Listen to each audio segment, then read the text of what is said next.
মাশাআল্লাহ, জাযাকাল্লাহ খাইরান।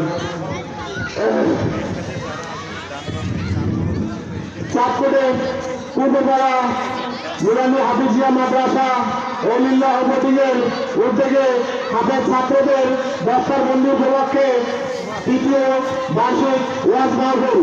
আজকের এই ওয়াজ মাহফিলে সভাপতিত্ব করছেন জনাব হযরত মাওলানা জুলফিকার আহমেদ সাহেব, এমএন সাহেব, সিনিয়র সহকারী শিক্ষক, সাহেবপুর উচ্চ বিদ্যালয় ও সাবেক খতিব, চাঁদপুরি পূর্বপাড়া টেলিপরিচালনা মসজিদ। আজকের এই ওয়াজ মাহফিলে আমন্ত্রিত মুফাসসিরগণ, প্রধান বক্তা, সারা বাংলা আলোড়ন সৃষ্টিকারী সুমধুর কণ্ঠস্বর প্রখ্যাত আলেমদিন মুফাসসির কুরআন হাফেজ মাওলানা মুফতি মাহমুদুল হাসান ফেরদাউস কুয়াকাটা, খতিব বীরপাড় জামে মসজিদ মুক্তা ঢাকা। আজকের এই ওয়াজ মাহফিলে দ্বিতীয় বক্তা হিসেবে গুরুত্বপূর্ণ তাফসীর পেশ করলেন সারা বাংলা আলোড়ন সৃষ্টিকারী সুমধুর কণ্ঠস্বর তরুণ বক্তা, সঙ্গীত শিল্পী, জাতীয় পুরস্কার প্রাপ্ত ওয়াজারের পাখি হযরত মাওলানা হাফেজ কারি মুফতি মোহাম্মদ শাহজালাল আশিকি, খতিব মসজিদে মদিনা কানারি, কাঞ্চন পৌরসভা এবং ঢাকা। আজকের ওয়াজ মাহফিলে উপবক্তা হিসেবে উপস্থিত থাকবেন মুফতি ইব্রাহিম খলিল, সিনিয়র শিক্ষক, জামিয়া ইসলামিয়া সহকারী মাদ্রাসা কুড়িগ্রাম, খতিব চাঁদপুর পূর্ণিয়া জামে মসজিদ।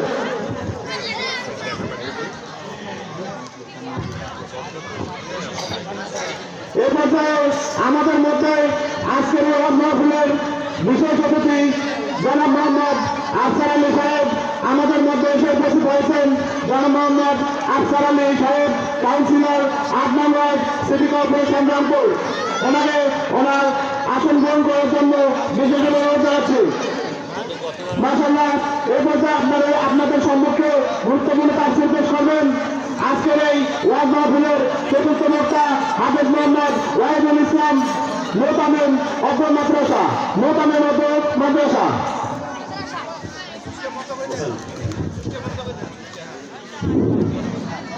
আসসালামু আলাইকুম ওয়া রাহমাতুল্লাহি ওয়া বারাকাতুহু।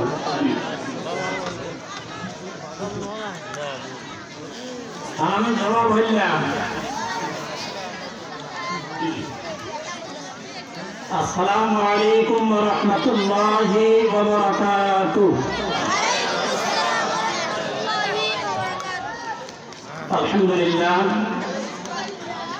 الحمد لله نحمده ونستعينه ونستغفره ونعوذ بالله من شرور أنفسنا ومن سيئات أعمالنا من يهده الله فلا مضل له ومن يضلله فلا هادي له وأشهد أن لا إله إلا الله وحده لا شريك له وأشهد أن سيدنا ومولانا محمدا عبده ورسوله أما بعد فأعوذ بالله من الشيطان الرجيم بسم الله الرحمن الرحيم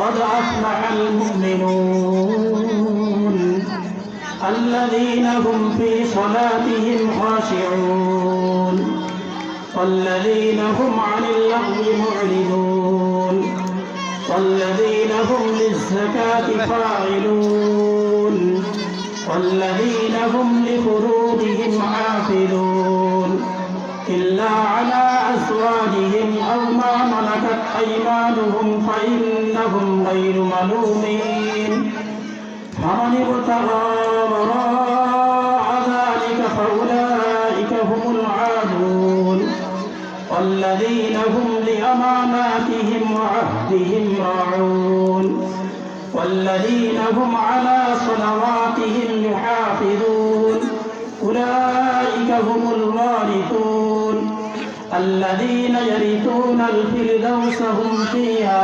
خالدون صدق الله العظيم وقال النبي صلى الله عليه وسلم من يجمل لي ما بين الأحجيه وما بين رجليه أجمل له جنة وقال النبي صلى الله عليه وسلم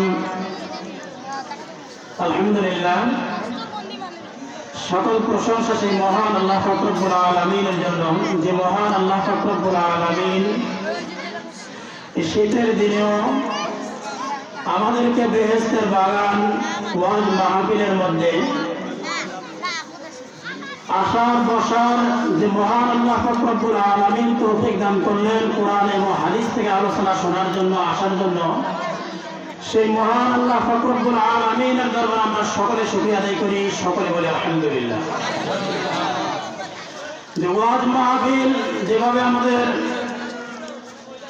সামিয়ানা টাঙ্গানো হয়েছে, যেভাবে যুবক ভাইয়েরা শ্রম দিয়ে ব্যয়বহুল করছেন, আসলে সেইভাবে আমরা লোকগুলি আন্তরিকতার সহিত আমরা ওয়াজ শুনতে আসিনি।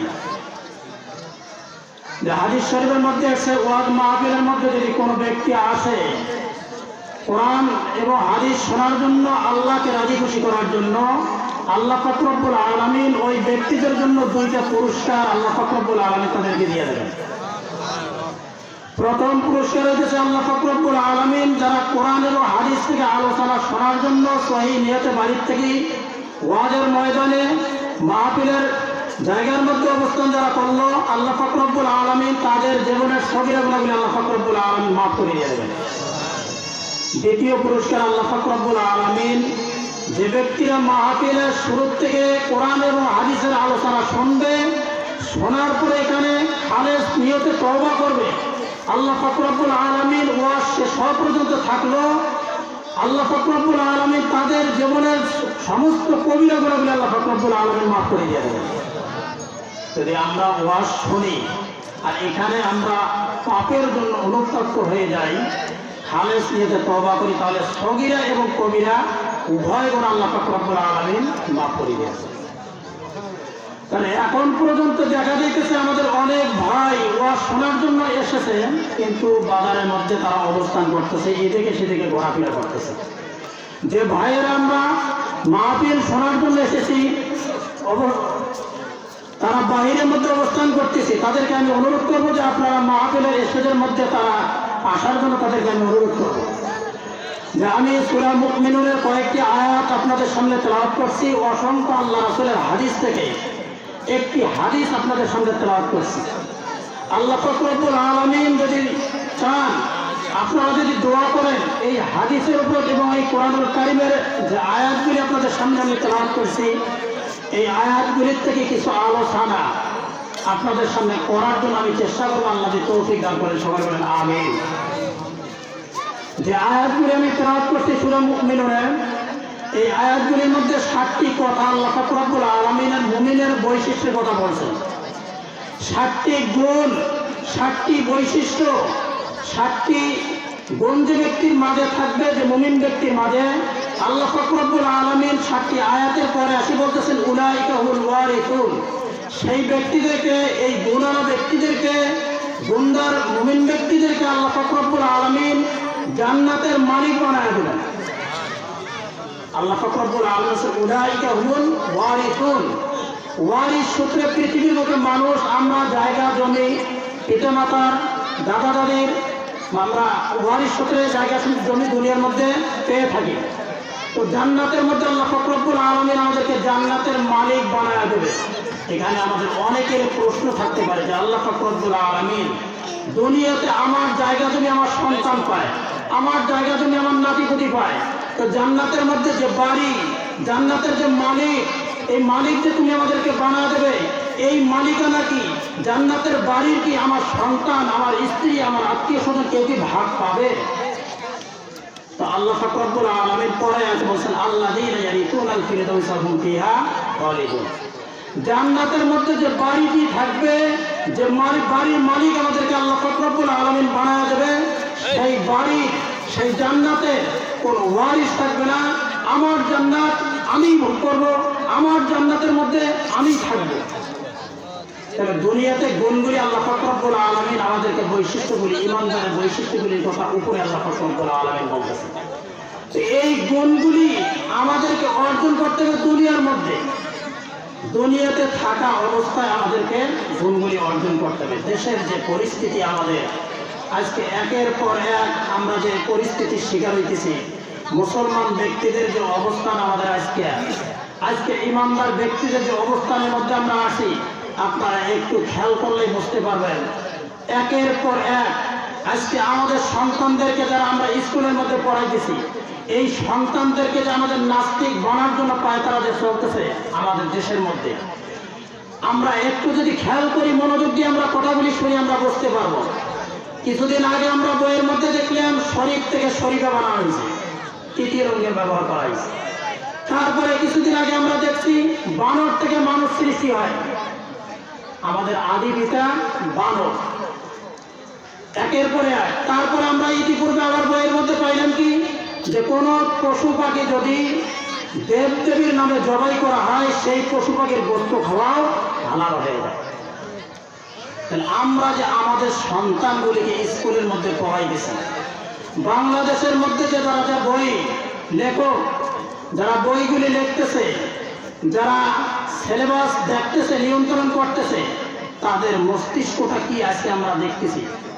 তাদের মস্তিষ্ক কি ঠিক আছে? তারা কি আসলে প্রকৃত মুসলমান ঘরের সন্তান? তারা কি আসলেই কোন মুমিন ব্যক্তি যারা এই কাজগুলি করতেছে?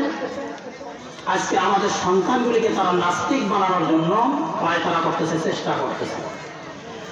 আমাদের সন্তানগুলিকে যেন নাস্তিক না বানাতে পারে, এই জন্য আমাদের করণীয় হইল যে আমরা আমাদের সন্তানগুলিকে মাদ্রাসার মধ্যে দেব, আমাদের সন্তানগুলিকে দ্বীনি শিক্ষায় শিক্ষিত করব।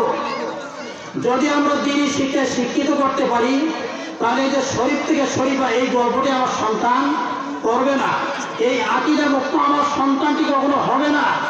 আমার সন্তানটি কখনো মনে করবে না যে আমি পশু পাখির নামে, আমি কি দেবদেবীর নামে পশু পাখি জব করলে সেই বস্তুটা খাওয়া হালাল হয়ে যাবে, এটা তারা মনে করবে না।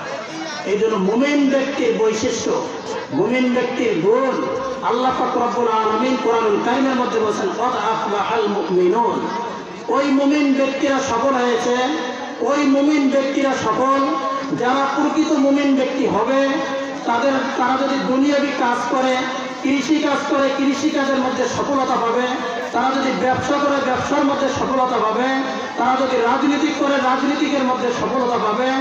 তারা দুনিয়ার মধ্যে যে কোনো কাজ করুক না কেন, আল্লাহ পাক রব্বুল আলামিন কদ আফলাহাল মুমিনুন, 7টি গুণ যদি তাদের মধ্যে থাকে, তারা দুনিয়ার মধ্যে সফলতা পাবে। প্রথম নম্বর গুণ আল্লাহ পাক রব্বুল আলামিন বলেন, আল্লাযীনা হুম ফি সালাতিহিম খাশিউন। আল্লাযীনা হুম ফি সালাতিহিম খাশিউন, আল্লাহ পাক রব্বুল আলামিন বলেন যারা খুশু খুশুর সহিত নামাজ আদায় করবে। এখন খুশু কি? সাহাবায়ে কেরাম আল্লাহ রাসূলকে বললেন ওয়ামাল খুশু ওয়াল খুদু ইয়া রাসূলুল্লাহ সাল্লাল্লাহু আলাইহি ওয়াসাল্লাম, খুশু কি? তো আল্লাহ রাসূল জনাবে মুহাম্মদুর রাসূলুল্লাহ সাল্লাল্লাহু আলাইহি ওয়াসাল্লাম বললেন যে তোমরা ইহসানের সাথে নামাজ আদায় করো।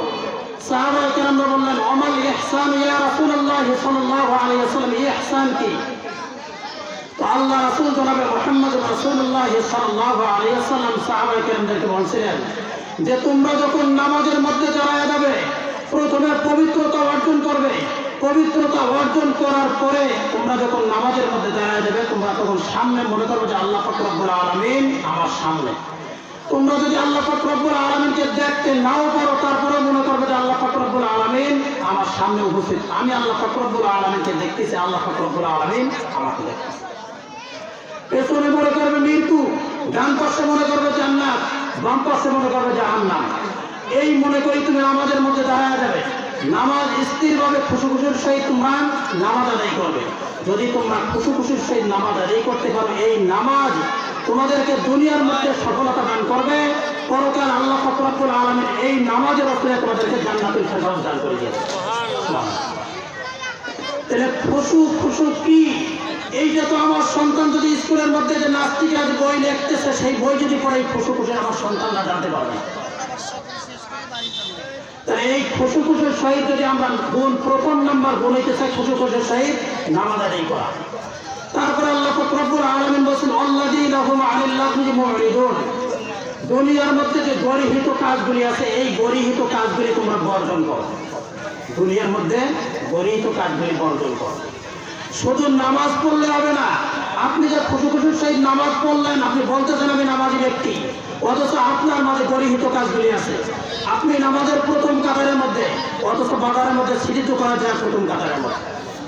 তাহলে বুঝতে হবে যে আপনার নামাজ কবুল হয় না। অনেক নামাজি ব্যক্তি আমরা আছি যে নামাজ পড়তে পড়তে কবলের মধ্যে পড়া পড়ে গেছে, কিন্তু নামাজ আমরা এখানে প্রথম কাতারের মধ্যে পড়তেছি, ক্যারাম বোর্ড টোকার মধ্যে আমরা প্রথম কাতারের মধ্যে দাঁড়ায় গেছি।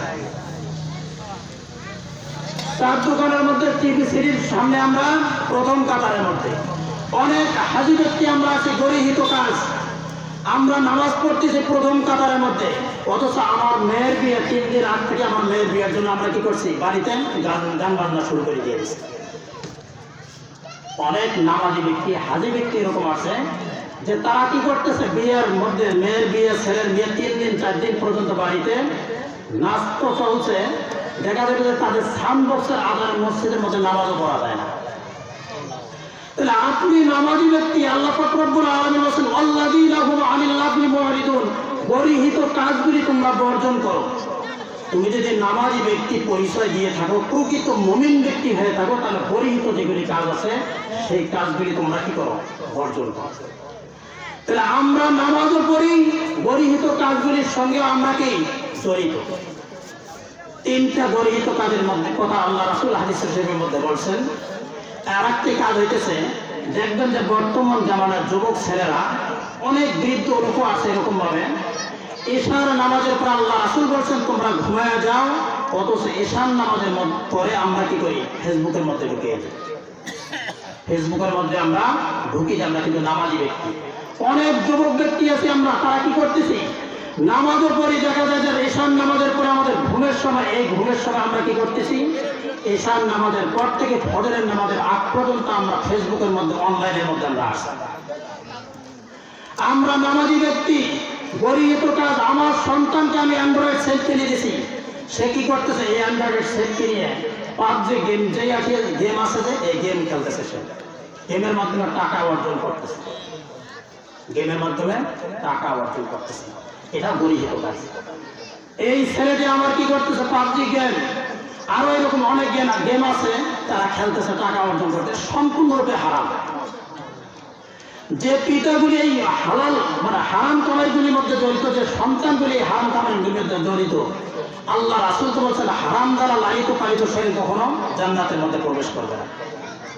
তাহলে আপনি নামাজ পড়তেছেন কিন্তু হারাম কামাই খাইতেছেন, তাহলে আপনার নামাজ, এই নামাজ দিয়ে কোনো কাজ কখনো হবে না। তাহলে আপনাকে নামাজি ব্যক্তি হতে হবে, গরিহিত কাজগুলি আপনার কাছ থেকে ছেড়ে দিতে হবে। ক্যাসিনো গেম হাজার হাজার মানুষকে ধ্বংস করতেছে, হাজার হাজার মানুষের টাকা অন্য আরেকজন ব্যক্তি আত্মসাৎ করতেছে এইভাবে ক্যাসিনো খেলে।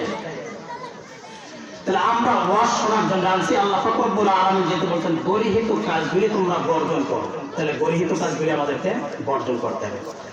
যারা যুব সমাজ আছে, গত মাহফিলে আমি আলোচনা করছিলাম, এই যে সামনে আমার আরেকটি গরিহিত কাজ আসতেছে, 14ই ফেব্রুয়ারি বিশ্ব ভালোবাসা দিবস। 14ই ফেব্রুয়ারি বিশ্ব ভালোবাসা দিবস। আমি মনে করি 14ই ফেব্রুয়ারি বিশ্ব বেহায়াপনা দিবস। অনেক ছেলে মেয়ে প্রোগ্রাম করে রাখছে, কোন ছেলে কোন জায়গার মধ্যে যাবে, কোন জায়গার মধ্যে ফুল আদান প্রদান করবে, আগের থেকে প্রোগ্রাম করে রাখছে। অনেক ছেলে মেয়ে আগের থেকে প্রোগ্রাম করে রাখছে। সোশ্যাল মিডিয়াতে দেখা গেছে গত বছরে 15 কোটি টাকা ফুল বিক্রি হয়েছে শুধু ভালোবাসা দিবসে। 15 কোটি টাকা ফুল বিক্রি হয়েছে। একটি দিন ভালোবাসা দিবস উপলক্ষে মুসলমানদের ভালোবাসা প্রতিদিনে, একদিনের জন্য ভালোবাসা নয়। ওয়াল্লাযীনা আমানু আশাদ্দু হুব্বান লিল্লাহ, আল্লাহ পাক রব্বুল আলামিনকে তোমরা ভালোবাসো, তোমার মা বাবাকে ভালোবাসো, তোমার সন্তানকে ভালোবাসো, তোমার স্ত্রীকে ভালোবাসো। তাহলে আমরা ভালোবাসা, এই যে 15 কোটি টাকার যে ফুল বিক্রি হলো, এই ফুলগুলি কি কেউ নিয়ে মা বাবাকে দিয়েছে? এই ফুলগুলি কি তারা নিয়ে যায় তাদের সন্তানকে দিয়েছে? এই ফুলগুলি নিয়ে যায়, আমার তো মনে হয় যায় কোনো ব্যক্তি কোনো তার স্ত্রীকে দেয়নি। তাহলে যে ফুলগুলি যে ক্রয় করলে এই ফুলগুলি কেন কোথায়? তাহলে আল্লাহ পাক রব্বুল আলামিন গরিহিত কাজগুলি বর্জন করতে বলতেছে। তাহলে 14ই ফেব্রুয়ারি মাইকের আওয়াজ যতদূর পর্যন্ত যায়, আসলে আলোচনা করার সময় নেই, আলোচনার সময় খুব সংক্ষিপ্ত। এই আলোচনা দিয়ে মানে কোনো একটা বিষয় ভিত্তিক কোনো আলোচনা কেউ শেষ করতে পারবে না। খুবই সংক্ষিপ্ত আলোচনা। তো এই জন্য আমি বলতে চাই যে আসলে আল্লাহ পাক রব্বুল আলামিন শুধু নামাজ দিয়ে এখানে কাজ হবে, নামাজ পড়ার পাশাপাশি করে এই কাজগুলি আমাদেরকে বর্জন করতে হবে। কিছুদিন আগে আর একটি রাত দিয়েছে আমাদেরকে 31st নাইট, যুবক ছেলে যারা আছে 31st নাইট তারা পালন করে। আরে যুবক ভাইরা 31st নাইট কেন আল্লাহ পাক রব্বুল আলামিন তোমাদেরকে একটি রাত দেন, 365 রাত দিয়েছে জাগার জন্য। তোমরা 31st নাইট উদযাপন করবে না কেসের জন্য? তো এই জন্য বেহায়াপনা কাজ থেকে 31st নাইট থেকে আমরা কি করব? আমরা বিরত থাকবো। এই অশ্লীল কাজ, বেহায়াপনা কাজ, এগুলির থেকে আমরা বিরত থাকবো। তারপরে আল্লাহ পাক রব্বুল আলামিন বলেন আল্লাযীনা হুম লিয-যাকাতি ফাঈলুন, অপবিত্র আত্মাকে তোমরা পবিত্র করো, অপবিত্র আত্মাকে পবিত্র করো। তো আল্লাহ রাসূলকে সাহাবায়ে কেরামরা বলছিলেন যে ইয়া রাসূলুল্লাহ সাল্লাল্লাহু আলাইহি ওয়াসাল্লাম, আত্মা আবার অপবিত্র হয়ে যায় কিভাবে? আত্মা তো তাকে ভেতরে বাম স্থলে চামড়ার নেশে গোস্ত, গোস্তর নেশে হাড়, তারপর একটা গোস্তের টুকরা, সেটা আবার অপবিত্র হয়ে যায় কিভাবে? তো আল্লাহ রাসূল জনাবে মুহাম্মদ রাসূলুল্লাহ সাল্লাল্লাহু আলাইহি ওয়াসাল্লাম সাহাবায়ে কেরামদেরকে বলছিলেন, যখন তোমরা পাপ কাজ করো, অন্যায় কাজ করো, যে গর্হিত কাজগুলির কথা আমরা শুনলাম, এই কাজগুলি যখন করো তখন তোমাদের আত্মাটা অপবিত্র হয়ে যায়। তো সাহাবায়ে কেরামরা আল্লাহ রাসূলকে জিজ্ঞাসা করছিলেন, ইয়া রাসূলুল্লাহ সাল্লাল্লাহু আলাইহি ওয়াসাল্লাম, এই অপবিত্র আত্মাকে আমরা পবিত্র করব কিভাবে? আল্লাহ রাসূল জনাবে মুহাম্মদ রাসূলুল্লাহ সাল্লাল্লাহু আলাইহি ওয়াসাল্লাম বলছিলেন যে তোমরা বেশি বেশি করে কোরআন তেলাওয়াত করো, বেশি বেশি করে কোরআন তেলাওয়াত করো, আর বেশি বেশি করে মৃত্যুর কথা স্মরণ করো। এই দুটি কাজ যদি তোমরা করতে পারো তাহলে তোমাদের আত্মাটা পবিত্র হয়ে যাবে।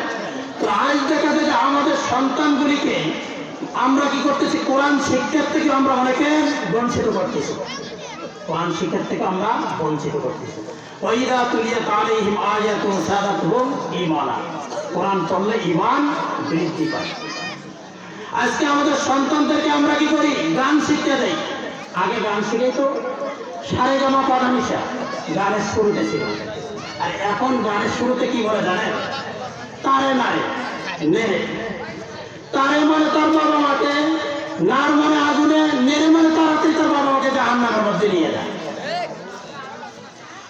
আগে গানের শুরু ছিল সারেগামা পাধানিসা, এখন বলে তারে নারে নেড়ে। মানে তার যে সন্তান, যে বাবা মা তার সন্তানদেরকে গান শিখায়, এখানে এই গানের অর্থে বাংলায় অর্থটাই বোঝাইতেছে যে তারে নারে নেড়ে, মানে তার বাবা মাকে তাড়াতাড়ি জাহান্নামের আগুনের মধ্যে নিয়ে যায়।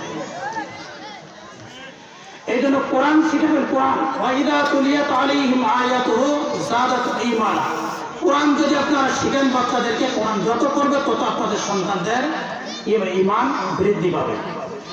তো আল্লাহ পাক রব্বুল আলামিন ৩য় নম্বর গুণ বলতেছেন ঈমানদারের, তোমরা কোরআন বেশি বেশি তেলাওয়াত করো, আর কি করো? মৃত্যুর কথা স্মরণ করো, তাহলে তোমাদের অপবিত্র আত্মা পবিত্র হয়ে যাবে। ৪র্থ নম্বর আল্লাহ পাক রব্বুল আলামিন আল্লাযীনা হুম লিফুরুজিহিম হাফিজুন, তোমার লজ্জা স্থানকে হেফাজত করো। মাইয়াজমাল্লি মা বাইনা আহইয়াইহি ওয়া মা বাইনা রিজলাইহি আজমাল্লাহু জান্নাহ। আল্লাহ রাসূল জনাবে মুহাম্মদ রাসূলুল্লাহ সাল্লাল্লাহু আলাইহি ওয়াসাল্লাম বলেছেন, যে ব্যক্তি লজ্জা স্থানকে হেফাজত করবে, আর তার মুখকে হেফাজত করবে, জবানকে হেফাজত করবে, আমি রাসূল সাল্লাল্লাহু আলাইহি ওয়াসাল্লাম বলতেছি ওই ব্যক্তিদের জান্নাতে যাওয়ার জন্য জামিনদার আমি রাসূল সাল্লাল্লাহু আলাইহি ওয়াসাল্লাম হয়ে গেলাম। ওই ব্যক্তিদের জন্য জান্নাতে যাওয়ার জন্য আল্লাহ রাসূল নিজে জামিনদার হয়ে গেলেন। তাহলে লজ্জা স্থানকে হেফাজত করতে হবে। মানুষের ম্যাক্সিমাম গুনাহ, অধিকাংশ গুনাহ লজ্জা স্থানের কারণে আর হচ্ছে মুখের কারণে হয়ে থাকে। মুখটা যদিও ছোট কিন্তু এর দ্বারা বড় বড় গুনাহ হয়ে থাকে। এই জন্য লজ্জা স্থানকে আমরা হেফাজত করব, জবানকে আমরা হেফাজত করব। সময় শেষ, এই জন্য আসলে আলোচনা আমি বলছিলাম যে আসলে আলোচনা 7টা গুণের কথা কেন আসছে আল্লাহ পাক রব্বুল আলামিন বলছেন। সময় না থাকার কারণে আসলে আলোচনা করে তৃপ্তিও হয় না, আপনারা বুঝতে তৃপ্তি পাবেন না। তো এই জন্য আপনারা দোয়া করবেন। ৫ম নম্বরে আল্লাহ পাক রব্বুল আলামিন বলছিলেন ইল্লা আলা আসওয়াজিহিম আও মা মালাকাত আইমানুহুম ফাইন্নাহুম গায়রু মালুমিন। লজ্জা স্থান আল্লাহ পাক রব্বুল আলামিন দেশেন, মুখ আল্লাহ পাক রব্বুল আলামিন দেশেন। আল্লাহ আবার হেফাজত করতে বলতেছেন। আল্লাহ বলছেন যে আমি তোমাকে লজ্জা স্থান দিছি, তোমার হালাল কাজের জন্য আমি ব্যবস্থা করে রাখছি। ইল্লা আলা আজওয়াজিহিম আও মা মালাকাত আইমানুহুম ফাইন্নাহু গায়রু মালুমিন। তোমার লজ্জা স্থানকে হেফাজত করার জন্য আমি আল্লাহ পাক রব্বুল আলামিন তোমাদের স্ত্রীর ব্যবস্থা করে রাখছি। তোমরা স্ত্রীর সঙ্গে লজ্জা স্থান যত সহবাস করবে, যত মেলন করবে, আমি আল্লাহ পাক রব্বুল আলামিন এগুলির দ্বারা সব আল্লাহ পাক রব্বুল আলামিন তাদেরকে দান করে দেওয়া হবে। তাহলে একজন ব্যক্তির একটা স্ত্রী দিয়ে নাও হতে পারে। এই জন্য আল্লাহ পাক রব্বুল আলামিন ফানকিহু মা তাবারাকুম মিনাল নিসাই মাসনা ওয়া সুলাসা রুবা। তোমার যদি একটা দিয়ে না হয় তুমি দুইটা করো, দুইটি দিয়ে না হয় তিনটা করো, তিনটা দিয়ে না হয় চারটা করো। তারপরে তোমার লজ্জা স্থানকে তুমি হেফাজত করো। আল্লাহ পাক রব্বুল আলামিন বলেন। তারপরে আল্লাহ পাক রব্বুল আলামিন বলেন আল্লাযীনা হুম লিআমানাতিহিম ফামানি বুতাগা ওয়ারাআ যালিকা ফাউলাইকা হুমুল আদুন। আমি আল্লাহ পাক রব্বুল আলামিন এই উত্তম পন্থাগুলি তাদেরকে দেওয়ার পরেও যারা পরকীয়া করে, অন্যের স্ত্রীর সঙ্গে যারা পরকীয়া করে, রাস্তার মধ্যে যারা ইফতিজিং করে, এই ব্যক্তিরা আল্লাহর দুশমন, আল্লাহ পাক রব্বুল আলামিনের দুশমন। এই ব্যক্তিগুলির সঙ্গে আল্লাহ পাক রব্বুল আলামিন জিহাদ ঘোষণা করে দিয়ে দেন। তারপরে আল্লাহ পাক রব্বুল আলামিন বলেন আল্লাযীনা হুম লিআমানাতিহিম ওয়া আহদিহিম রাউন। যারা আমানতের খেয়ানত করে না, যারা আমানতের খেয়ানত করে সেই ব্যক্তিগুলি মুমিন ব্যক্তি। ওয়া আহদিহিম রাউন, যারা ওয়াদার খেলাপ করে না, ওয়াদা ঠিক রাখে, এই ব্যক্তিগুলি মুমিন ব্যক্তি। আল্লাহ পাক রব্বুল আলামিন এই ব্যক্তিগুলির জন্য বলছেন উলাইকা হুম, পরে বলতেছেন আল্লাযীনা হুম আলা সালাওয়াতিহিম ইহাফিজুন। যারা ওয়াক্ত মতো নামাজ আদায় করবে, এই 7টা গুণ যারা অর্জন করবে, আল্লাহ পাক রব্বুল আলামিন তাদেরকে বলছেন জান্নাতের মালিক বানায় দিলেন। উলাইকা হুম ওয়ারিসুন আল্লাযীনা ইয়ারিসুনাল ফিরদাউসা হুম ফিহা খালিদুন। তারা ওই জান্নাতের মধ্যে চিরস্থায়ীভাবে থাকিবে, তাদেরকে জান্নাত থেকে বাহির করে দেওয়া হবে। তাহলে এই গুণগুলি আমরা অর্জন করব। প্রথমে হলো খুশির সহিত আমরা নামাজ আদায় করব। দ্বিতীয় নম্বরে গরিহিত কাজগুলির থেকে আমরা বিরত থাকবো। তৃতীয় নম্বরে অপবিত্র আত্মাকে আমরা পবিত্র করবো। চতুর্থ নম্বরে লজ্জা স্থান এবং মুখকে আমরা হেফাজত করব। তারপরে আমরা হালাল স্ত্রী দ্বারা লজ্জা স্থান হেফাজত করব। তারপরে আমানতের খেয়ানত আমরা করবো না, ওয়াদার খেলাপ করবো না, নামাজ আমরা ওয়াক্তমতো আদায় করবো। তাহলে আল্লাহ পাক রব্বুল আলামিন আমাদেরকে জান্নাতুল ফেরদাউস দান করে দেবেন না। আমরা এই আলোচনার থেকে যতটুকু শিক্ষা অর্জন করছি, আল্লাহ পাক রব্বুল আলামিন আমাদের সবাইকে আমল করার জন্য তৌফিক দান করুন। সবাই বলেন আমিন। ওয়া আখিরু দাওয়ানা আলহামদুলিল্লাহি রাব্বিল আলামিন।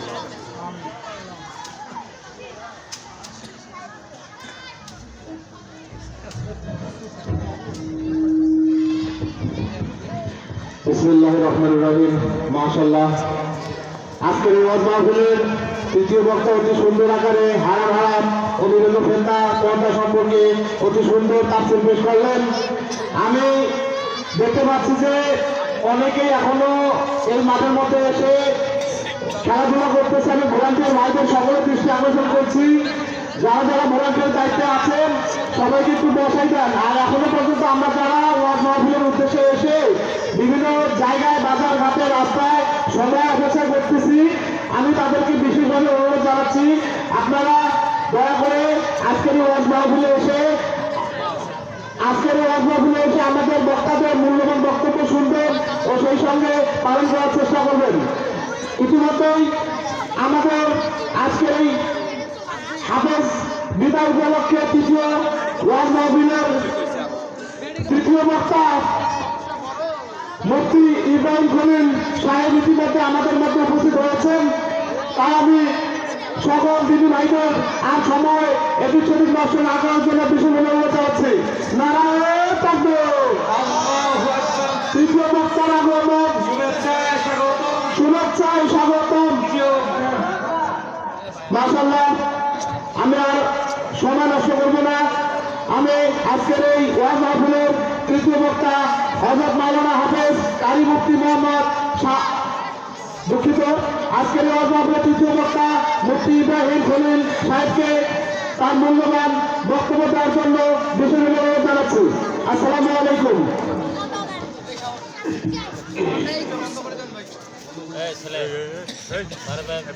আসসালামু আলাইকুম ওয়া রাহমাতুল্লাহি ওয়া বারাকাতুহু। إن